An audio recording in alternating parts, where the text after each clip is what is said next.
Hey everybody, Josh Sigurdson of World Alternative Media here, and we are joined by Carlos Morales, an author, whistleblower, and activist, someone I've been following for several years now. He's got an interesting body of work because it's something that's quite similar to something I was looking into for several years myself, and that is CPS in the United States, Child Protective Services, and he's witnessed some incredibly horrible things in his time with this government agency. And I wanted to kind of go into this a bit because, of course, a lot of you out there have been asking about, can you talk more about CFS? And this is basically the same thing in the United States and maybe even at a bigger scale. So to get right to the meat of things, I first found out about you due to your work speaking out against CPS, and it hits home for me, and I know it hits home for a lot of our viewers. Can you tell our viewers how you got involved in that fight and why people should worry about the state taking children as property, quite often for the most absurd reasons? So a lot of people do a lot of things in their lives not because they're evil, right? Most people are pretty good. We have this want, this crave to help out other individuals in our own lives. Now for me, a lot of the things I came to understand when I was in college was that so much of society, what was broken about it, was a result of violence incurred on them at a young age, right? Whether that was physical, sexual, or emotional, right? That's a huge thing in places like public education. We took out the spanking, but we implemented, one, psychological drugging of kids, and two, just consistent reinforcement that you are lesser than and that you're not deserving of love. Yeah. So when I really started taking that home, I came to the realization that I needed to do something to fight against child abuse. Now, for me personally, I did an internship when I was in college that helped out kids who had been sexually molested. Really tough job, but even there, I wasn't quite the hero in my own life story that I wanted to be. Yeah. So many of us want to be heroes. It's a very male thing, but female thing, but both all the way along the line. Okay, so many of us want to be the heroes in our own life story, right? And so I decided that though I knew that the state itself was in some way unethical, right? I'd already known about the stuff from all I knew. I was already kind of considered myself an handicap. I already lived that kind of life in my own mind, but not truly living it. So I decided to join Child Protective Services in order to help out people. Now, in my book, Legally Kidnap: The Case Against Child Protective Services, I go into this pretty intensely about what really happens. CPS, they have the best of intentions. What is the road to hell paved with? Absolutely. So there's about 400,000 kids right now in CPS care. 400,000 innocent children. And what percentage of those children are going to come out of it successful, happy people? And that's what I really wanted to get into a little bit with you, is that we see such a huge amount of children in care, but then we also see them on the crime rate, the murder rate, the rape rate, and it's unfortunate due to what happens to them as children and what it turns into in adulthood. Well, yeah, so to kind of finish up where I was going there, regarding your first question, so we have about 400,000 kids right in CPS care. They are 7 to 8 times more likely to be physically or sexually abused in foster homes than they are in impoverished households. They are 6 times more likely to die than if they stayed in an abusive household, and 3 times more likely to be put on psychotropic medications. Those are some huge, astonishing, disgusting statistics, right? Absolutely. Now, when you keep in mind the fact that about 80% of them are not there for physical or sexual abuse, they're there for negligence, and a gross amount of those are for marijuana use, you start putting those numbers together, and you start really picturing this, and you start taking in the fact that what you are doing is unethical, and that you are being the anti-hero in the story. You are not being the man that you wanted to be. You are not being the helper that you wanted to be. So I had to make a choice. It was either, am I going to go perpetually with the gears that are already set in motion of what society dictates is right, which is to continue to work for the state, or am I going to have to uproot myself and change myself for the better at the same time as trying to change other people's lives, but not only leaving Child Protective Services, but trying to lead a charge against it. As a result, I became what is known as a government whistleblower. And it turns out, after I did a little bit of research, there's never been one in the history of Child Protective Services, which is insane. It's a massive organization, but it's an untalked about tragedy, untalked about genocide that's occurring within the United States, which is why I do not shy away from the term domestic terrorist cell, because that's what it is in essence. What is terror? Terror is using fear, right? Either through violence or emotional manipulation in order to be able to gather and get your needs met.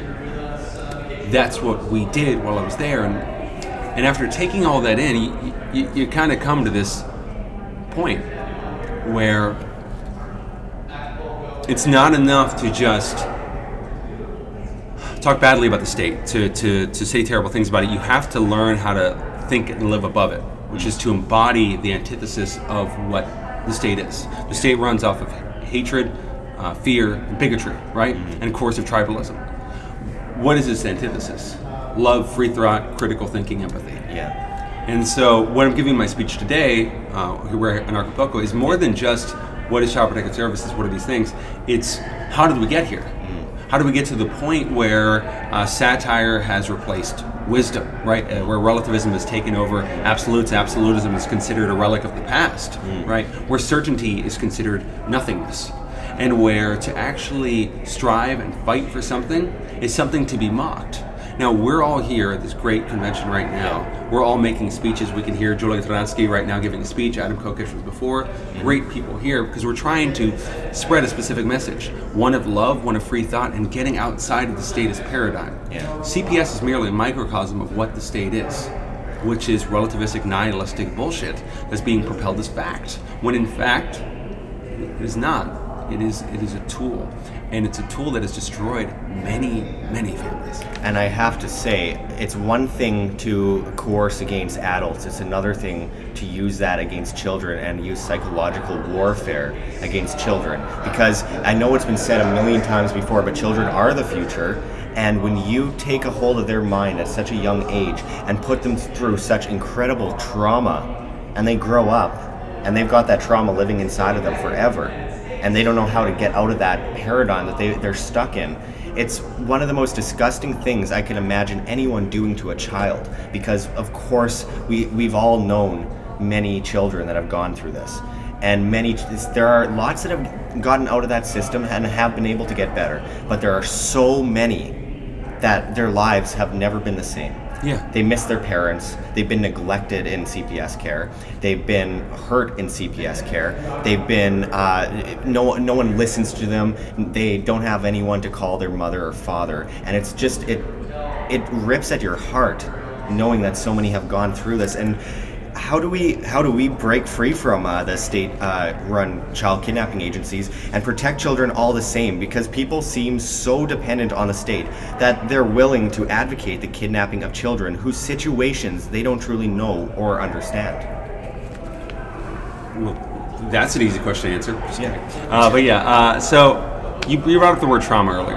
The statism is an outward projection of unprocessed trauma from a young age. Yeah.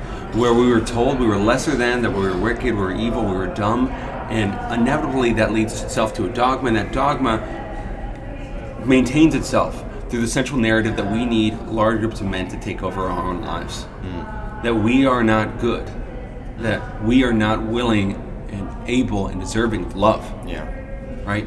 So I know this all sounds a little bit pot-heady, hippy-dippy kind of thing, but in actuality, our lives are not run mostly by reason, right? We act like we're rational creatures. This is the Austrian School of Economics, and I completely disagree with a lot of it. We are intuitive-based creatures. We use emotions. We live through stories. And do you know who's winning the game of stories right now? Liberals, progressives, nihilists. They run art. And art is such a humongous, important funnel to discovery, to living, to happiness. And when we decide to clamp it down to merely economics or the non-aggression principle and forget that beauty, that art in and of itself is a form either of propaganda or as a form of protest. This living the anarchistic principles through our lives by being a person with integrity. That's a first start there.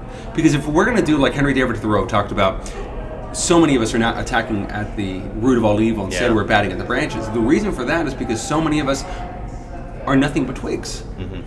We do not have a strong central core because we ignore ourselves while distracting ourselves with the outward politics. We yell about Donald Trump while we eat Cheetos and hate our lives at the same time, while shoving our mouths filled with psychological drugs while drinking up alcohol at the same time and living meaningless relationships. Right? Like that is the precipice of American libertarianism. Sure. Like unhealthy, sad, and lonely. But so how do we get to a better place? Well, we got to learn to not dedicate our lives to that which is outside of our realm of influence and control, right? So we have to strengthen our root, right? We have to self-actualize, make our lives better, make our lives healthier, and then move out those little branches to our friends, to our family, to the community, until the point where everyone's roots are so strong that the evil that is the state looks just like that twig again. Right? So we have to strengthen the cultural bonds and connections and not give that to the government. So when we say, what do we do without child protective services? Well, how do we handle kids? That's a bit like asking a libertarian, what do we do about drug abuse whenever we end the DEA? Yeah. I ask you mostly for the audience members that aren't aware of our ideologies. Yeah, absolutely. Yeah. So and so to kind of move from there, when it comes to child protective services, as far as practicality, I've done a lot of write-ups on there, and I'll send you the links on those. Like top 10 ways to deal with child protective services. Do not answer questions that are not relevant to your case. Do not talk without being recorded. Do not allow child protective services investigators into your house. Do not contradict. Do not admit to wrongdoing, just period. Definitely change the subject whenever it's necessary. If you find yourself in a position in which you cannot answer these questions, you feel like you're incriminating yourself, get a family court attorney. You know, really simple things that you'd think would be simple. But the problem is that we as a society live under this idea that since we are not bad, nothing will happen to us. That the cops, that CPS, they go after bad people, which is not true. A small amount of the time. The amount of people I know who've actually been sexually molested is staggeringly high. Yeah. The amount of times that anyone went after those molesters, incredibly low. Oh, absolutely. Right, but we have all these parents who are being ushered into jail cells, right, for smoking pot. Absolutely. Well, I wanted to add to that because I've witnessed personally through the CFS system in Canada a father who molested their kids for years. The mother was a therapist. I won't mention her name. She was a therapist. She was a wonderful woman. And they went and called the police one night and said, my father is molesting me. So CFS shows up at their house. They took the children away for a while. However, they made the children, they kept claiming to the children, your mother made you say this, didn't she? Your mother made you say this. She didn't make them say this. In fact, they took the children away from the mother. The mother wasn't allowed to see them. They put these kids in the hands of the father who molested them. And for 5 straight years, they would not admit they were wrong, as the children would continuously call the police and tell them they were being molested. And this is just one of thousands and thousands of examples of how the CFS or CPS system in the United States as well just completely neglects children, and especially when they make mistakes, they are not going to admit that they've made mistakes. They will continue those mistakes just out of their own benefit. They don't want to admit that they've been wrong, and this goes for most of the state. And I want to pretext what I'm about to say with the fact that obviously economics and logic are very important to the world that we live in.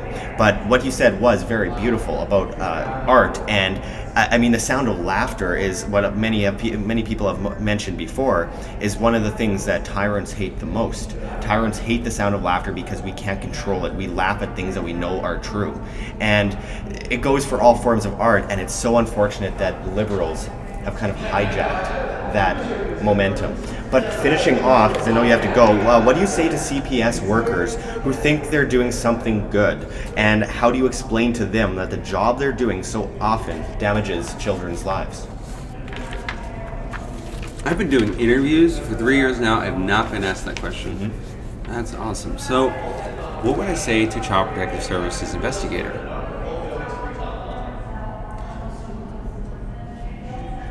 Put yourself in their position of the child and think about legitimately what man, this is hard, because I try to think about what I could have been told while I was working for CPS that could have really changed me. Part of the issue with any bureaucracy is that everything is nestled away. We're the investigators, we take over for the first 60 days, then another group takes over another thing, then another group takes over another thing. And during that whole time, you begin to think of human beings as numbers, as case number 2, 3, 6, 5, 4B. And these children almost become commodities. There's aspects of day in, day out, which is part of what your life is. When that form of commodification of the human beings happens, we detach ourselves from it because we become institutionalized in our own system. The truth is that so many investigators I knew didn't even bother reading things like books. They didn't even bother researching what they were into because they were just on this perpetual machine where they had to continue what they were doing. I think a lot of these people know what they were doing is wrong, but I think a lot of them don't love themselves enough to believe that they can make change in a different way. These are repeatedly traumatized individuals. They're not evil. They are broken. If someone comes from Child Protective Services and has done wrongdoing in this world, I will not yell at that man if they're willing to make the changes in their life, because we are all capable of redemption. What good story is there without a redemption in the third act? Absolutely. And you don't get that. Everything. And you don't get that by living with guilt and shame. And so I want to be the shame exorcist for the libertarian movement. I think we'll leave it at that, and I really want to thank you so much for the work you've done, and I find it incredibly important for people to look at your book and find more of your work. So can you tell our viewers where they can find more of your work, and of course buy your book? Okay, so you can find everything at carlosmorales.me. Best living resume. You can find my podcast, which I really care a lot about, and if you're into I don't just talk about CPS. As you can tell from this conversation, I like getting into really weird philosophical propositions, ideas. Think About Now is my podcast. Think About Now. It's as lame a name as you could possibly get. It's as bland as possible, but it is the recognition of living in the present rather than attempting to live in the past that we cannot control whatsoever. And then the book is called Legally Kidnapped: The Case Against Child Protective Services. But again, find everything at carlosmorales.me. Plus, you can find my music on there. We talked about art, so there you go. All right, thank you very much, my friend.